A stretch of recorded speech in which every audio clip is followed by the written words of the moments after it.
Hi, everybody. It's Georgia Rose from Zencuda, and I just wanted to come on for not too long a time, just really spontaneously. I'm going to try and do more of these videos whenever something really comes up for me, or if I think there's something that I'm seeing in the collective that maybe I want to talk about. My goal with these videos is to give you guidance, not only based on the astrology in order to bring evolution to your life and know the correct use of energy, but also just to tap into where the collective is and what the energy is like in the world and how we can use that for our full potential. That is what Zencuda is all about and our online Zencuda community. So, want to talk tonight about the eclipses that are coming up. We just had a new moon in Pisces last weekend on March 10th, 2024. Today I am recording this on March 15th. It's about 5:30 in the evening here on the East Coast of the United States. And we're coming up on a weekend, next weekend, where we have, well, actually, it's that following Tuesday, the 25th of March, where we have a lunar eclipse in the sign of Libra. And that lunar eclipse is with the south node of the moon. And I'm going to go into how the energy is going to be, because this is one of the most powerful and most times evolutionary for our change and to get our lives on track that we're ever going to experience in our lifetime. A few years ago in 2020, we had this beautiful conjunction in Capricorn of Jupiter and Mars and Pluto, and I'm sorry, Jupiter, Saturn, and Pluto. And everybody was really, having a lot of information downloaded then. That's when COVID started in our country here and all of that all over the world. And it's been 4 years of a lot of change in our structures, in our government, in our schools, in the structures in our own lives. And now we're coming on to yet another completely new phase of energy. And I want to tell you about it. So we recently just had that new moon in Pisces. And I'm wondering, I'd love to hear in your comments below, how many of you really had an emotional time with that new moon?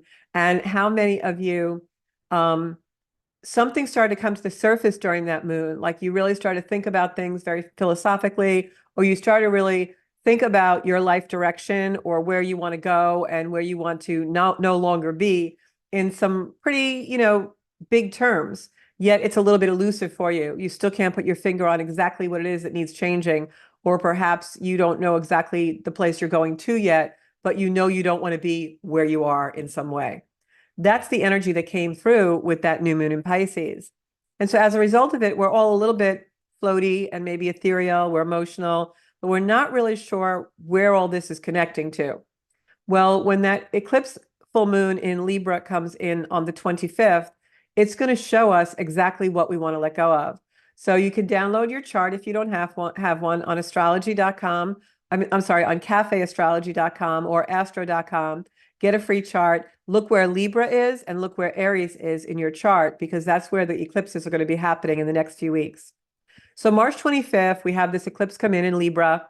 It is at, I'll tell you right now, I think it's something like 19 degrees of Libra. Yeah, it's like in the beginning of Libra. I have it in my book here, but it's in Libra. I'll get that degree for you in a minute. It's actually at 16 degrees of Libra. And that when that happens on March 25th, that moon and that lunar eclipse is going to bring in something, an energy that all of a sudden you really know what you want to let go of. You can really see that you no longer want to be a part of this particular thing anymore. It doesn't serve you anymore. For many, many of us, it will have a lot to do with relationship, whether that's your relationship to a person or a situation or a place, or how you relate to things in general. It will have something to do with that. When that moon comes in, it's going to act like a trigger to release something. Some of us may undergo, sudden change during that time frame. But whatever has been on your mind that you know you're done with, that you know you shouldn't be in because it doesn't really follow the agenda for what you really want with your life, whatever that is going to really come to the surface in a big way during that time frame. And so when I look at that March 25th Libra South Node eclipse, I think about the word no. It's no, I don't want to be here. No, there's something that I want to let go of. It is something that gives us clarity to understand why I'm saying no to this. For many of us, that's going to be a realization and a progression towards where our actual authority is and where we give away our own agency, our own authority, and our own power. So now that moon comes in and it does that. And then we have a couple of weeks where we're a little bit like, okay, well, I let go of this thing, or I have this loss, or I'm grieving this place where I no longer want to be, or something that I've decided to let go of, or perhaps something has been removed from your life and you weren't ready for it even. The universe sometimes does that for us. We all know that. When in the long run, it's doing that for our own growth of potential and evolutionary intention. And then on April 8th, we have the full moon in Aries, and that is a solar eclipse. And there's a lot of hype about that, not just in the astrology world, but in the regular world. I call the regular world. The astrology world is my regular world. So, so anyway, so in the big world, the consensus world, the collective, you have a lot of stuff going on about that solar eclipse. People are selling glasses, and it's this big thing. Well, I'm going to tell you exactly what it is. That solar eclipse in Aries is the emergence of your evolution for your soul's intention. Now, I've done a couple of videos about this. I've been talking about this for at least 6 weeks. When we first started to have a lot of Aquarian energy, that's all energy that's coming in to put you in a new phase of your life.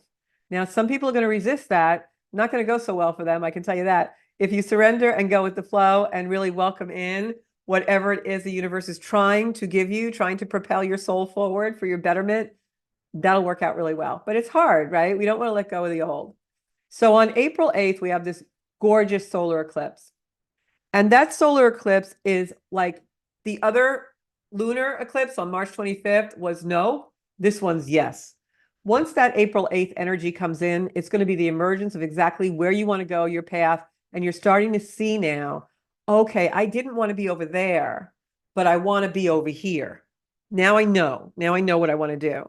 For me, this is coming at a time when I'm making a lot of different plans, writing a tremendous amount of business plan and media, which I am going to launch after April, that is completely changing the way I do business and the way in the world sees me, as far as my astrology and the message that I bring to you. And I'm really excited about all that. And so this astrology is something that I've been able to the energy of the cosmos is something that I've been able to bring down locally and ground it into my life. And that's what I want to bring to you all, is describing these transits and where we are in the sky to bring it down to your grounding and your earth and use it locally for what you need in your life. So when that first moon comes in on March 25th in Libra, look in your chart and see what house Libra falls in, because that's going to be where this really is impacted. For me, it's the 4th and 10th house, which is life direction, the way the world sees me, and also my own security and survival. So we also have a Jupiter-Uranus conjunction. That's when two planets come in the sky and say, hey, how are you doing? I'm good. How are you? And they're right by each other. Well, Jupiter and Uranus, Jupiter is the planet of expansion, benevolence. Jupiter usually expands the goodwill in our life. But if you have something that you're not taking care of in Taurus right now, wherever Taurus is in your chart, that's where Jupiter and Uranus are meeting up. So if you have something in that sector of your life, Taurus is our security, our self-preservation, and our values. If you have something in that part of your life that isn't quite aligned with you, or is an area where you are having some trouble, well, Jupiter will amplify that so that you have to take care of it. So you see how that energy works? And then it's meeting up with Uranus, which I talk about all the time because Uranus is the big player this year. And that's that planet of sudden, unexpected change that erupts something in our life in order that we have to move away from it and grow out of it. So can you see how all this energy comes through? We've got Jupiter and Uranus conjuncting right when this energy comes in. The Libra moon comes in on the 25th saying, let go of something that's really been blocking you. It's an impediment to you really living the life you should be living and really letting your soul soar and your soul's intention come into full potential. And then we've got Jupiter and Uranus going in there and saying, well, we're going to shake up your security and your self-preservation a little bit because we want you to have more personal authority and agency in your own life without relying on other things and others. And then we have this beautiful solar eclipse in Aries, which is a new emerging energy, a new direction. Aries is a fire sign. It's ruled by Mars, which is action. And after April 8th, that's when things start to emerge, when we really know where we do want to take action after going through the couple of weeks before where we realized what we wanted to let go of. Well, now we know what we want to put in that space. And so that's going to be highlighted in the next few months. It might occur for some people very rapidly. It may occur for some people gradually. And doing something that is methodical or strategic. It depends on where it is in your chart. So if you'd like a reading, just give me a call, PM me here, or you can always go on my website, zancuda.com, under services and book something with me. But reach out anytime, even leave a message in the comments on this video, and I will contact you.